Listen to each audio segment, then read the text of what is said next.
வணக்கம் ஃப்ரெண்ட்ஸ், தக்கோலத்துலேருந்து பூவரசு. நான் 9th வரைக்கும் படிச்சிருக்கேன். நான் வார்னிஷ் வேலை கற்றுக்கிட்டது வந்து கோபால்னு, அவர் கற்றுக்கிட்டது வந்து அவங்க அண்ணன் கோபின்னு.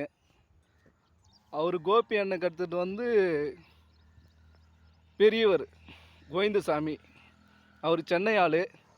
அவர் தக்கோலம் வந்து ஒரு 45 வருஷம் வந்து இருந்தார். அவர்கிட்ட வேலைக்கு போய் எல்லோரும் கற்றுக்கணும். எங்கள் ஊர் ஆளுங்க அவர்கிட்ட படிப்படியாக கற்றுக்கணுங்க தான் எல்லோரும். கோபால்னு அவர்கிட்ட வேலை செஞ்சுருந்தேன் தனியாக. கை பாலிஷு அப்படி தான் நாங்கள் கற்றுக்கணும். மிஷின் பாலிஷ் வந்து அரக்கோணம் பக்கத்தில் ஓச்சலம் சந்திரன், அவர் எங்கள் ஊர் ஆளுங்களுக்கு கற்றுக் கொடுத்தாரு. அப்புறம் அப்படியே வெளியே வந்தோம். வர வீடியோவில் பார்ப்போம்.